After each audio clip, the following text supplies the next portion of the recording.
Bonjour, je suis heureuse de vous accueillir pour vous lire 2 histoires. J'ai choisi aujourd'hui pour vous Rendez-vous n'importe où et Une femme et un homme, par lequel nous allons commencer. Une femme et un homme est écrit par Graça Toro. Anna Ayel a fait des illustrations. Il est édité chez l'Atelier du Poisson Soluble. Une femme et un homme.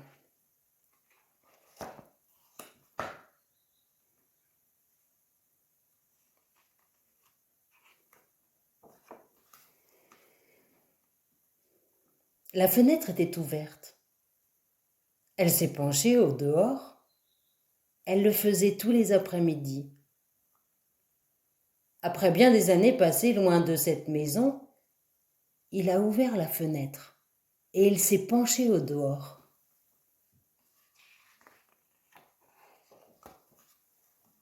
À la fenêtre d'en face, toujours fermée, refuge d'oiseaux habitués, elle a découvert la présence d'un homme.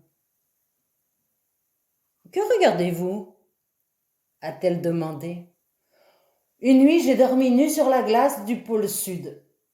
Je ne regarde rien. Je me suis mis à la fenêtre parce que je voulais savoir s'il ferait froid, » a-t-il répondu. Il s'est éloigné un instant de la fenêtre et il est revenu avec des lunettes. « C'est l'été, » a-t-elle fait remarquer. « Le seul froid que je supporte, c'est le froid de l'été, » a-t-il déclaré. « Qu'est-ce que vous mangez ?»« Des pêches, » a-t-elle répondu. « Entières ?» s'est-il exclamé avec surprise. « Non, seulement le noyau. Manger le reste, c'est facile. J'essaie d'éviter les situations faciles, » a-t-elle prévenu. « Vous me laisserez la peau ?»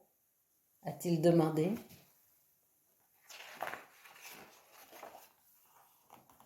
« Je peux aussi vous garder le poisson quand je mange des arêtes, » a-t-elle dit. « Vous connaissez les 5 continents ? J'en connais beaucoup plus, » a-t-il calculé. « Je suis un excellent cycliste. »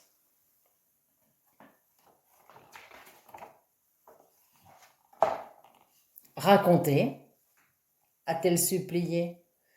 Loin d'ici, il y a des pierres qui se déplacent lentement et puis disparaissent. Elles ont une bouche. Si nous connaissions leur langue, nous pourrions parler avec elles. J'en ai gardé 2, si vous voulez.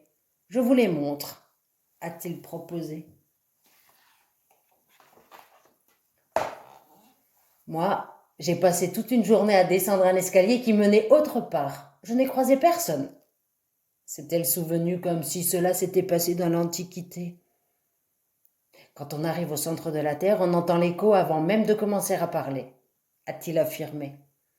Vous n'avez pas peur du silence ? Si vous le laissez un jour, si vous le souhaitez, un jour, je peux vous accompagner. Les ingénus croient que ce sont les voix de l'abîme. En réalité, c'est notre pensée qui a une voix propre. J'évite d'être une ingénue. Savez-vous combien de mains j'ai à chaque doigt ? Lança-t-elle. 10, comme tout le monde, a-t-il répondu immédiatement.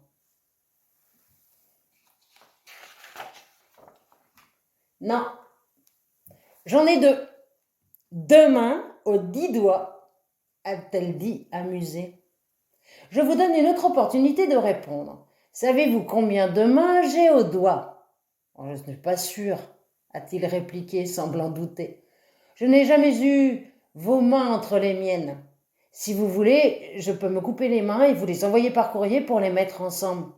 Où vivez-vous ? Je n'ose pas vous le dire, a-t-elle répondu en feignant. Supposez que vous veniez me rendre visite et que je ne sois pas là. Ce serait désastreux. J'essaie d'éviter le désastre. J'ai traversé des forêts avec des arbres couronnés de flammes si denses qu'elles ne laissaient pas passer les rayons du soleil. Que préférez-vous? Voir de nuit ou devenir aveugle?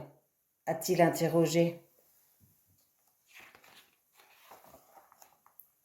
Je suis capable de fouetter le vent avec les paupières. Je peux aussi l'arrêter. Vous aimeriez que je déclenche une tempête? A-t-elle proposé. Une tempête ne laisse rien à sa place. Êtes-vous sûr? Avez-vous pensé où iraient atterrir les oiseaux? Et combien de morceaux se briseraient les fenêtres, les verres de lunettes? Quels mots abandonnés perdus il y a longtemps pourraient revenir à vos lèvres? Je préfère que vous siffliez. Connaissez-vous une chanson? Lança-t-il avec défi. J'en connais une qui dure 3/4 d'heure. Si je la commence, je n'arrêterai pas tant que je ne l'aurai pas terminée. J'évite de faire les choses à moitié, affirma-t-elle. Avec une chanson aussi longue, je pourrais tricoter un pull qui vous tiendrait chaud pendant l'hiver, risqua-t-il. Pourquoi pensez-vous toujours au froid? Demanda-t-elle surprise.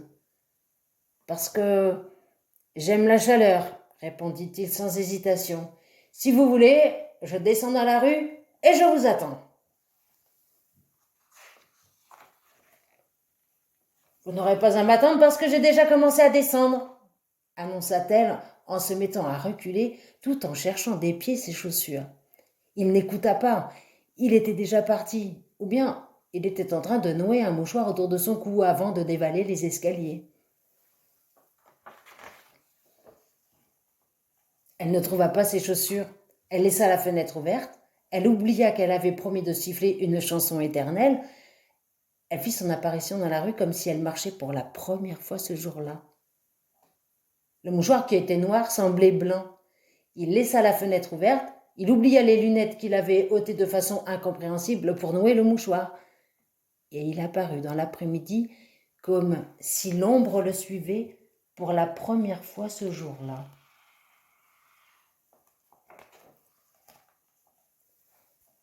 Elle voulait qu'il soit le premier à parler. Elle le ferait après. Il a été le premier à le faire. Il voulait qu'elle soit la première à parler. Il le ferait après. Elle a été la première à le faire. Je suis là, a-t-elle dit, avant que personne au monde ne dise rien de tel. Je suis là, a-t-il dit, avant que personne au monde ne dise rien de tel. Et tout est arrivé.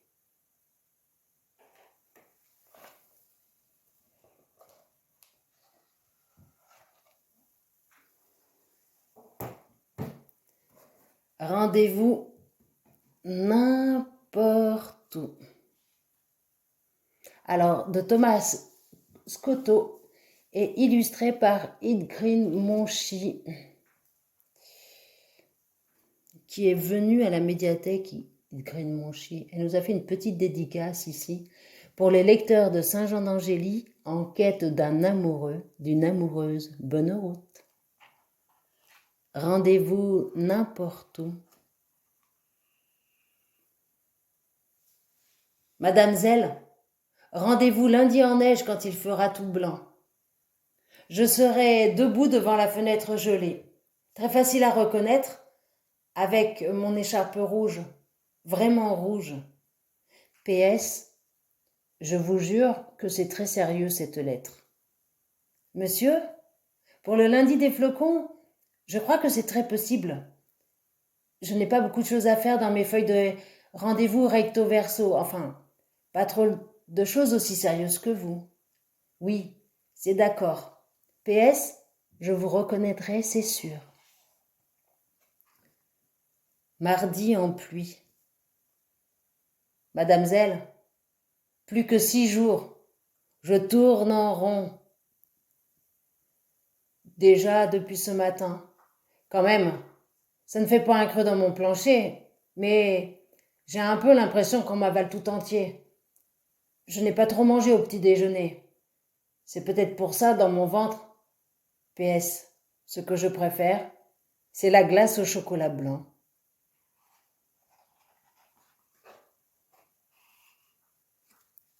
Mardi des gouttes. Monsieur, je suis sortie 6 minutes aujourd'hui. J'ai acheté des chaussures toutes neuves. Pas question de sauter dans les flaques comme d'habitude. J'ai pensé les garder toutes propres pour bientôt. PS, je n'aime pas du tout la pluie quand elle coule sous mon ciré. C'est froid comme de la crème chantilly.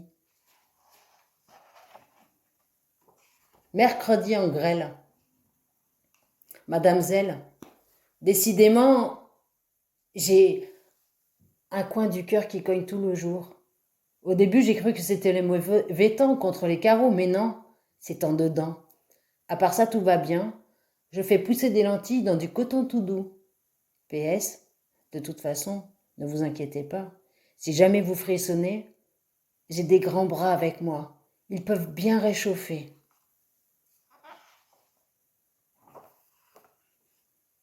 Mercredi de Charivari. Monsieur, c'est drôle. Moi, j'ai planté des citrouilles à cause de l'histoire du carrosse qui brille, de la belle robe et tout et tout. Mais faut être patiente. C'est toujours un peu long à se transformer. PS, prévenez-moi si vous apercevez le soleil. Il me réchauffera lui aussi.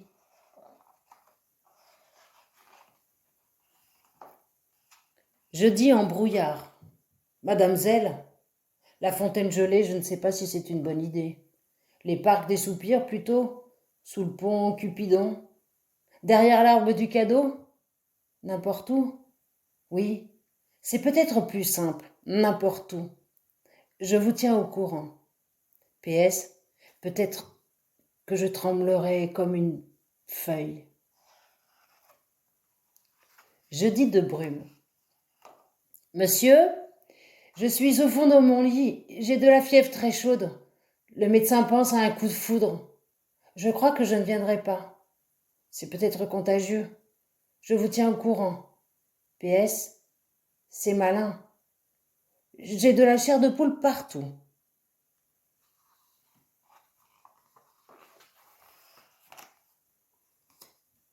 Vendredi en feu. Madame Zell, il faut tenir bon. J'ai trouvé ce soleil pour votre courage. J'en glisse autant de rayons que je peux dans ma lettre. Et tant pis si je me brûle un peu les doigts. C'est moins dangereux que si vous ne venez pas. PS, je souris toujours en vous écrivant. Vendredi d'éclaircie. Monsieur, ma fièvre est tombée par terre. C'est grâce à votre soleil autour de moi. J'ai sauté de joie toute légère. Je n'ai pas chanté. En fait, je chante assez faux. On ne peut pas savoir tout faire. En revanche, je vous prépare autant de succulents gâteaux que je peux. PS, je souris dès que je vous lis. Samedi, en courant d'air. Madame Zell, ah, si le temps pouvait courir plus vite. Moi, c'est la nuit que j'aime courir, parce qu'on a l'impression d'être très rapide, de voler. Tiens, à vol d'oiseau jusqu'à vous, ce ne doit pas être long. PS, finalement, la fontaine gelée, ce sera bien. Samedi de vent léger. Monsieur, j'ouvre toutes mes fenêtres. Ça fait danser mes cheveux comme des rideaux devant mes yeux. Il y a 10 000 habits dans mon armoire, mais il faut que je trouve le bon. PS, n'oubliez pas votre écharpe rouge, vraiment rouge.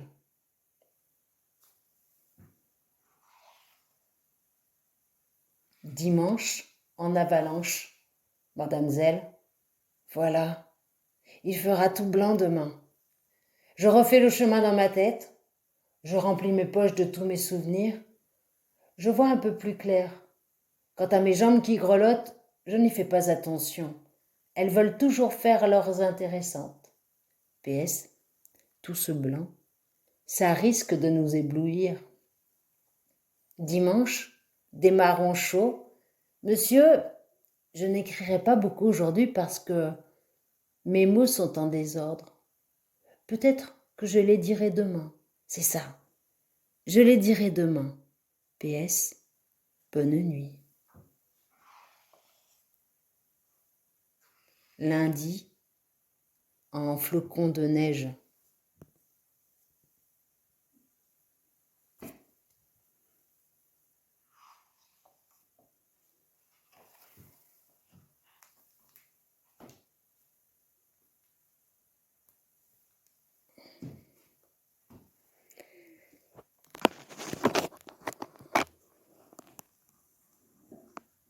Et voilà pour aujourd'hui. J'espère que vous avez passé un bon moment et on se revoit bientôt. Au revoir.